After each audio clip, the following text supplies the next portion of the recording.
నా ప్రభువుని బట్టి బ్రతిమలాడుతున్నాను. 2 మాటలు నన్ను గురించి చెబుతాను, జాగ్రత్తగా వినండి.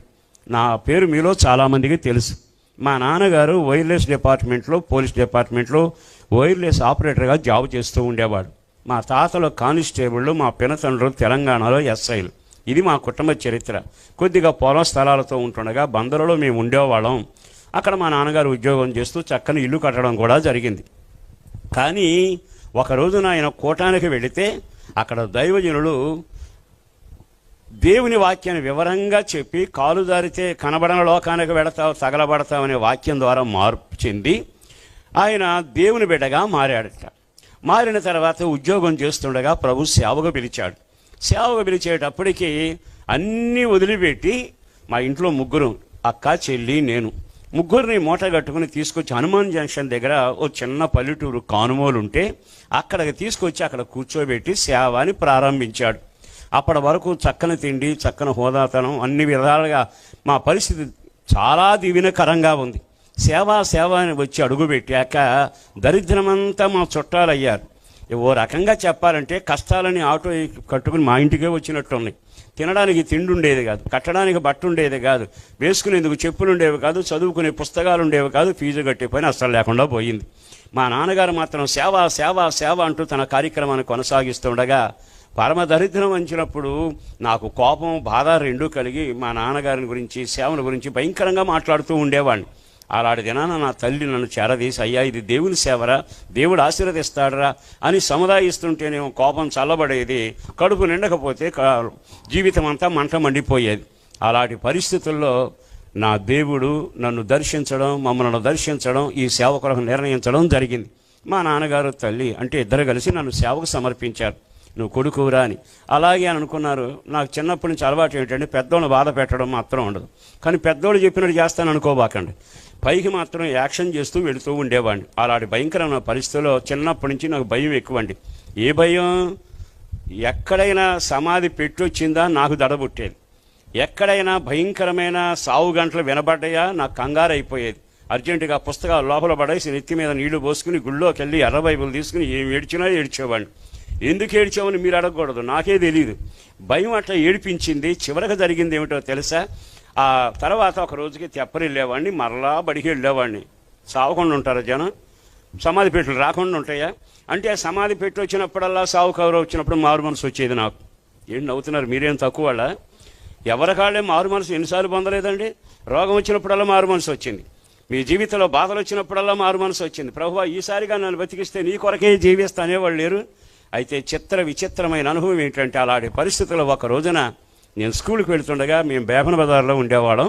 మా ఇంటి ఎదురుగుండా ఒక ఆయన బ్రాహ్మణ్ ఉండేవాడు. అద్దంకిమన్నారు, మీలో చాలామందికి తెలుసు. ఆయన రేడియోలో వార్తలు చదువుతూ ఉండేవాడు. వాళ్ళ నాన్నగారు వచ్చి కూర్చున్నారు.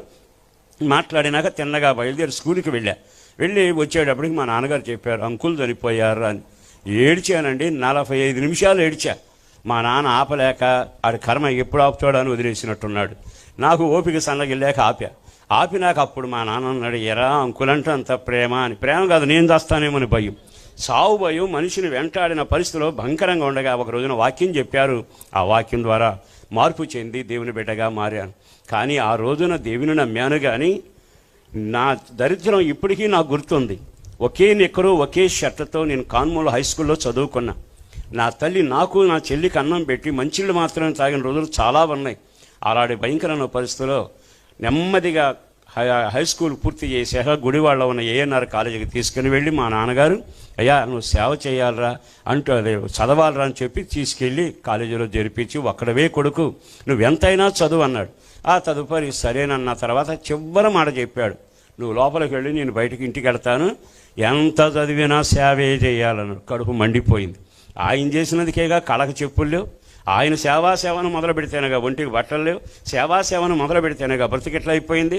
బతికొండగా నేను సేవ చెయ్యకూడదు, బ్రతకలేకపోతే లారీ క్లీనర్గానే వెళ్ళొచ్చు, కానీ మా నాన్న చేసిన తప్పుడు పని నేను చేయకూడదు అని మూర్ఖంగా యోచించా. ఆ తర్వాత కాలేజీకి వెళ్ళానండి.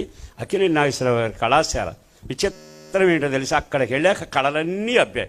ఇక ఆ తరువాత ఇంటికాడ నుంచి కబురు వస్తే ఏమైంది, మా నాన్నగారు చావు బతుకులో ఉన్నారు. ఒక 20 మంది విశ్వాసులతో సేవ అని తినటానికి లేక పడరాని బాధలై అస్థి పంజరం అయిపోయాడు. దగ్గరకు వచ్చాక, అయ్యా ప్రభు నన్ను పిలుస్తున్నాడు రా, నేను వెళ్ళిపోతున్నాను, దయచేసి నా మాట విను, చెల్లిని కూడా నువ్వు చదివించి ఒక పాస్టర్ గారికి, అక్కైన ఒక పాస్టర్ గారికి ఇచ్చాను అని చెయ్యి చాపితే చేతిలో చెయ్యి ఇస్తుండగానే చివరి మాట, అయ్యా సేవ చేయరా అంటూ ముగించి తనువును చాలించాడు. ఇక రావలసిన బంధువులంతా వచ్చారు, చేసే ప్రసంగం చేసి వెళ్ళిపోయారు. తిన్నామన్నవాడు లేరు, తినటానికి తిండి లేదు, వేసుకునే బట్టలు లేవు, నేనున్న ఇంటికి కప్పు లేదు, పడుకుంటే దుప్పటి లేదు. భయానకమైన పరిస్థితులు నా పైన సాగుతూనే ఉంది. అది తట్టుకోలేని నా పరిస్థితుల్లో నేను తెలంగాణ వెళ్ళి నిజామాబాద్, ఆర్మూర్ ఆ ఏరియాలో చాలా కాలం మా పినతండ్రుల దగ్గర ప్రతి పోలీస్ ఇంటర్వ్యూకి వెళ్ళేవాడిని. అదేమి చిత్రమో కానీ డిపార్ట్మెంట్ వాళ్ళు అన్ని ఏర్పాట్లు చేసిన తీసుకెళ్లేవాళ్ళు. వరుసలో నిలబడితే కొలత ఇస్తే అరంగుడం తగ్గేవాడిని, బరువు చూస్తే 1 కేజీ తగ్గేవాడిని. ఏ రేవుకెళ్ళినా ఇదే తతంగం.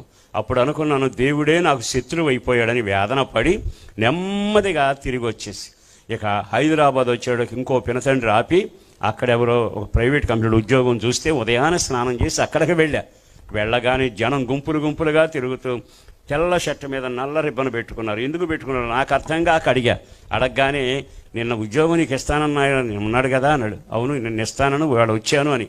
అదే ఆయన తెల్లారిదాకా బతకల, రాత్రి చచ్చిపోయాడు. అంటే నేను అడుగు పెడితే చావులు, నేను అడుగు పెడితే బాధలు. ఎందుకు చెబుతున్నానో తెలుసా? నా పట్ల దేవుని సంకల్పం సేవ చేయాలని, కానీ నా ఆలోచన ఏమిటో తెలుసా? ఉద్యోగాలు చేయాలని. నేను దేవుని సేవకు రానంత కాలం అడుగు పెడితే అద్భుతాలు కాదు, అగ్ని మండేది. నేను కాలు మోపితే దరిద్రం ఊరేగేది. చివరికి ఎంతటి కొంపలో నేను అడుగు పెడితే వాళ్ళకి సావు సమీపించేది. అంత శాపకరమైన జీవితాన్ని అనుభవించాను. నేను సేవకు సమర్పించుకున్న తరువాత నన్ను బట్టి నా కుటుంబాలన్నీ దీవించబడ్డవి. దేవునికే మహిమ కలుగునగాక. మీలో ఎవరైనా సేవా కార్యక్రమాన్ని నిర్లక్ష్యం చేస్తూ దాటలు వేస్తూ ఏదో చేస్తూ ఉంటే మిమ్మల్ని బట్టి శాపం మీ ఇంటిని వెంటాడుతుంది. పిలుపుకు లోబడండి, దర్శనానికి అప్పగించుకోండి, అభిషేకం చేత నింపబడండి, అడుగు వేయటం మొదలు పెట్టండి. భూలోకం తల్ల కిందలు అవబోతా ఉంది. ఊహకు మించిన ఘనకార్యం చేయడానికి సరిపోయినవాడు. ఇదంతా నేను ఎందుకు చెప్పానంటే, ఆయన సరిపోయేటప్పటికీ ఓ చిన్న పాక వసారాలాగా దించుకుని షెడ్లాగా అందులో ఉండేవాడు, తాటి ఆకులది. నాకు మొదటి నుంచి ఎందుకు ఈ వాక్యాన్ని జ్ఞాపకం చేస్తున్నానంటే, నా కొరకు నిలిచిన వాడు ఏం చేస్తున్నాడో చెప్పాలని ఆశ. నెమ్మదిగా ఆ పాకలో ఉంటూ ఆరాధన చేస్తుంటే 15 అంతా 20 లోపే ఉండేవాళ్ళు విశ్వాసం. ఉన్నట్టుండి నాకు ఒక ఆలోచన కలిగింది. వాక్యం విన్నాక, చదివాక, నడిపించబడుతున్న తర్వాత పక్కన 16 సెంట్ల స్థలం ఉంది పురోహితులది. సరే, నేను నెమ్మదిగా దేవుని వాక్యాన్ని బాగా చదువుతాను, వాగ్దానాన్ని నమ్ముతాను, ఆత్మ నడిపింపుకు అప్పగించుకోవడం నాకు ఇష్టం. వెంటనే నీవు అడుగుపెట్టిన స్థలమును నేను నీకు ఇస్తాను అనే వాగ్దానం నాకు కనబడింది. అది విన్నాక నెమ్మదిగా తెల్లవారుజామున ఆ స్థలంలోకి వెళ్ళి అడుగుపెట్టి ఆ ప్రాంతం అంతా ముళ్లతో ఉన్న ఆ చుట్టూ తిరిగి, ప్రభువా మందిరానికి ఇచ్చినందుకు వందనాలు, ఇక్కడ మందిరం కట్టినందుకు వందనాలు, చేసే కార్యం కొరకు వందనాలు అంటూ నెమ్మదిగా చెప్పడం మొదలుపెట్టి తెల్లారకు మునిపే బయటకు వచ్చాము. నాది కాదుగా. ఇలా కొంతకాలం అయ్యిందండి.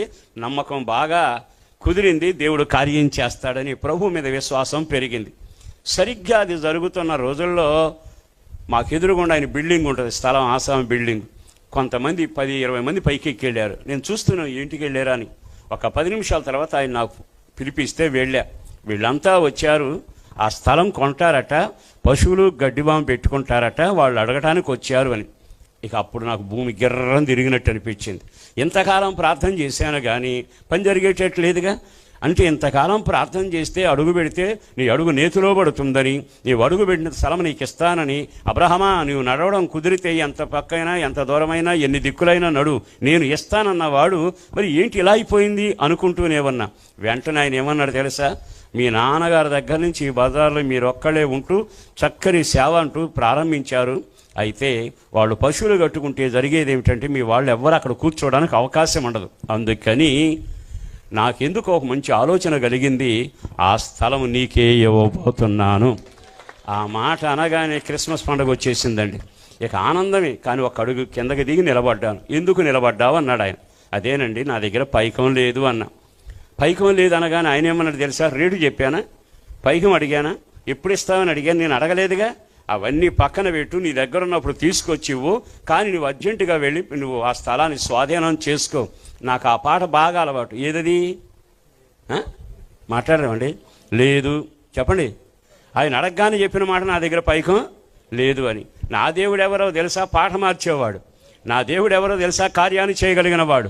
10 పైసలు లేదండి, ఆ స్థలం మొత్తం స్వాధీనం చేసుకుని గొయ్యను పూడ్చి పరంజ్యోతయ్య గారిని తీసుకొచ్చి పునాది వేయించా. ఆ వేయించిన తర్వాత పునాదులు వేసిన రోజు గోడ మీద తిరుగుతూ ఉండేవాడిని. ప్రభువా, గుమ్మం పెట్టినందుకు వందనాలు. ఇది స్టేజీ నాయన, ఇక్కడ నేను కూర్చుంటాను, వాళ్ళు అక్కడ కూర్చుంటారు, ఈ సిస్టమ్ అంటూ స్తోత్రాలు చెల్లిస్తూ ఉంటే దారిపోయేవాళ్ళు చూసి, ఏంటి చిన్నపిల్లవాడు కానీ మెంటలు వచ్చినట్టు ఉందగా. మా సంఘస్థులు వచ్చేవాళ్ళు, పాస్టర్ గారు ఏమిటి పద్దాక అట్లా ప్రార్థన చేస్తూ ఏదేదో అంటున్నారని. కాదయ్యా, ఏమి లేదు, దేవుడు కార్యం చేస్తాడు. స్తుతికున్న శక్తి దేనికి లేదు. ఏ సంఘంలో స్తుతి ఉంటుందో, ఎవరి నోట స్తుతి ఉంటుందో, ఎవరి ఆరాధనలో స్తుతి ఉంటుందో, ఆ స్తుతి ప్రపంచాన్ని కదిలిస్తుంది, పరలోకాన్ని దించుతుంది. నేను ఎరిగినంత వరకు ఆ స్తుతితోనే చేస్తున్నాను. ఈ పక్కన గోడ కట్టినట్టు, ఆ పక్కన కిటికీ పెట్టినట్టు, ఈ పక్కన డ్రమ్ము పెట్టినట్టు, అక్కడ సిస్టమ్ పెట్టినట్టు మాట్లాడుతుంటే ఈ సంఘస్థులు మహా తెలివిగలవాళ్ళు. పాస్టర్ గారికి చిన్న వయసులోనే మెంటలు వచ్చింది అని అనుకునేవాళ్ళు. అయినా నేనేం బాధపడలా. నెమ్మదిగా ఓ రోజున దారి అంటే ఒక అతను వెళుతూ ఉన్నాడు. అతను వచ్చి అడిగాడు, ఏమండి ఇదేమిటి అని. మందిరం అయ్యా అన్న. అట్లాగాని వెళ్ళిపోయాడు. రోజు వస్తాడు, రోజు అడుగుతాడు. కడుపు మండి అన్నాను. ఒక్కరోజు నిన్న చెప్పాను, మొన్న చెప్పాను, 4 రోజులు నా వెనకబడి ఇదేమిటి అని అంటున్నావు, కట్టవా అని అడుగుతున్నావు. కాసులుంటే కట్టుకునేవాడిని కనుక కట్టలేదు అన్న. కోప్పడబాకండి అన్నాడు. సరే ఏమిటన్నా, మీరు ఇంతకు నువ్వెవరవయ్యా అంటే అతను అన్నాడు, అయ్యా నేను ఇటుకలు తయారు చేసే వ్యక్తిని. ఇటుకలు తయారు చేశాను, అదే విచిత్రమో కానీ వచ్చిన వాళ్ళు వస్తానే ఉన్నారు, రాయి ఎత్తుతున్నారు, కింద పడేస్తున్నారు, నచ్చలేదని వెళ్ళిపోతామన్నారు. మీరైనా బోనీ చేయండి అన్నాడు. వెంటనే పాట మొదలుపెట్టాను. నా దగ్గర డబ్బులు లేవు. ఆయన దండం పెట్టంటే డబ్బులు నేను అడగలా. నువ్వు డబ్బులు అక్కర్లేదు గారు, మీరు తెచ్చుకుని పెట్టుకోమని. నాకు డౌట్ వచ్చింది. కనీసం 3-4 ఏళ్ళు ఉంది, రాయి ఎవరు కొనటం లేదంటే ఏదో లోపం ఉంటేనేగా. మేస్త్రిని తీసుకెళ్ళినాక మేస్త్రి అన్నాడు, మధ్యలో ఎందుకంటే అక్కడికి వెళ్ళి చూద్దామని. తీరా వెళ్ళాక రాయి పట్టుకుంటే భలే సైజ్ అండి, చక్కగా కాలింది, ముచ్చటగా ఉంది. అప్పుడు నేను నెమ్మదిగా 2 రాళ్ళు పట్టుకుని ప్రార్థన చేశాను. ప్రభువా, నీకు వందనాలయ్యా, మనవాడిని అడుసు దొక్కిచ్చావు, కాల్పిచ్చావు, చక్కగా పేరిపించావు, ఎవ్వడ కొనకుండా కంపేశావు, నా కోసమే కంప తీసావు. ఈ రాళ్ళను బట్టి నీకు వందనాలయ్యా అని చెప్పి 10 పైసలు లేకుండా మొత్తం తీసుకొచ్చి గోడలన్నీ పైకి కట్టేశానండి. గోడలన్నీ పైకి కట్టేశాక నెమ్మదిగా సంఘస్థులు రావటం, అయ్యగారు దేవుణ్ణి ఇబ్బంది పెట్టకూడదండి అంటున్నారు. నాకు ఈ బోధ అప్పుడు దాకా తెలియదు. నాకు తెలిసిన బోధ ఏమిటంటే, అడుగుతూ ఉంటే ఇస్తూ ఉంటాడు, అయ్యా అని పిలుస్తుంటే పక్కన వస్తాడు, నీవే నా సర్వస్వం అంటే నేనే నీకున్నాను అంటాడు. అంతవరకు నాకు తెలుసు. కానీ వీళ్ళు అనేది బాధ పెట్టకూడదట. ఏమిటన్నా, ఇప్పటి వరకు దేవుడు చేశాడు కదండి, పైకప్పు ఇంకొక 2 సంవత్సరాలు ఆగి నాకు వేసుకుందాం, తొందరపడవద్దు అన్నాడు. అంటే అర్థం ఏంటంటే దేవుడి మీద వీళ్ళకి జాలి, దేవుడు ఒకవేళ చేసేస్తాడేమో భయం. నా ప్రభుని బట్టి చెబుతున్నా, 24 గంటలు ఆయన కళ్ళు తెరిచే ఉంటాడు. నీ దేవుడు కునుకడు, నిద్రపోడు. నా ప్రభువును బట్టి బ్రతిమలాడుతున్నా, ఎప్పుడు అడిగినా, ఎక్కడ అడిగినా, ఎలా అడిగినా ఆయన నిరంతరం నీ కొరకే ఎదురు చూస్తూ ఉన్న దేవుడు. నెమ్మదిగా ప్రార్థన చేశాను. ఆ తర్వాత ఒక ఆయన వచ్చాడు. ఏమండి పెద్ద ఆయన, ఏమండి పైకప్పు ఎందుకు వేయలేదు అన్నాడు. పైకం లేదు, పాట తెలుసుగా, పైకం లేదు అన్న. ఈ పాట పాడగానే ఆయన ఏమన్నాడు, పైకం సంగతి పక్కన పెట్టండి, నేను ఒక చక్కని కోళ్ళఫారం వేశానండి, కొత్తది, చాలా ఖరీదైన చెక్కతో వేశాను. మా ఆవిడ పెట్టేదాకా ప్రాణం తీసింది. పెట్టినాక కోళ్ళు వచ్చాయి, కంపో తీసేయి అంటుంది. పెట్టి కూడా ఎలా అవ్వలేదు. ఆ తర్వాత నేను ఏమన్నానంటే, ఎందుకు వచ్చారు మీరన్నా. ఏమీ లేదండి, మీరు వచ్చి ఒకసారి చూస్తే నచ్చితే మందిరానికి ఇద్దామని. కోళ్ళఫారమా అని కళ్ళు ఎర్రయి చేశా. ఆయన అన్నాడు, పెద్ద ఆయన అంత తొందరపడిపోకు నాయన, నువ్వు చిన్న వయసులో ఉన్నావు అన్నాడు. సరేనని మేస్త్రిని తీసుకెళ్ళి అడిగేటప్పుడు ఏమన్నాడో తెలుసా, బాగా ఆలకించండి. ఆ మేస్త్రి అన్నాడు, అన్నా కొలిచాను, మొత్తం కొలిచానన్నా, మన కొలత ఆ కోళ్ళఫారం కొలత ఒక్కటే, మేకు కొట్టే పని లేదు, బెజ్జం పెట్టే పని లేదు, తీసుకొచ్చి నెమ్మదిగా దాని మీద ఎక్కించుకోవడమే. ఆ కోళ్ళఫారం నిలబడి ఒక ప్రార్థన చేశావు, ప్రభువా నువ్వు ఎంత నమ్మదగిన దేవుడు అయ్యా.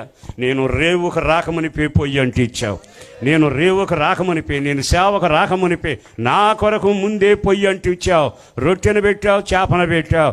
ఈ సేవకు వస్తానని నేను అనుకోవాలా. పిలిచిన వాడు రేవు లోకమనే సముద్రంలోంచి పడి సేవకు వచ్చే రోజుకి నీవు పొయ్యి అంటూ ఇచ్చావు. నీకు వందనాలు ప్రభువా. ఆ సహోదరికి మంచి మనసు ఇచ్చావు, కోళ్ళఫారం పెట్టిచ్చావు, కోళ్ళని చంపేశావు, కోళ్ళఫారం నాకు ఇచ్చేసావు. నీకే వందనాలు అని ప్రభు దగ్గర స్తుతి చెల్లించి ఆ కోళ్ళఫారం తీసుకొచ్చి 1985వ సంవత్సరంలో ఆ మందిరంలో చాలా కొత్త కలప అది చేస్తే దైవజనులు లేసన్న గారు, పిఎల్ పరంజ్యోతయ్య గారు దాన్ని ప్రారంభించారు.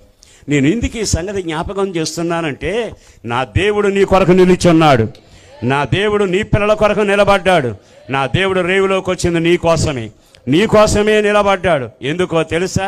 నీవు పాడుకునే ఒక పాట ఉంది, లేదు అనే దరిద్రం, లేదు అనే ఒక మాట, నా వల్ల కాదు అనే మాట, కుదరదు అనే మాట, లేదు అనే పాట ఎక్కువైపోయింది.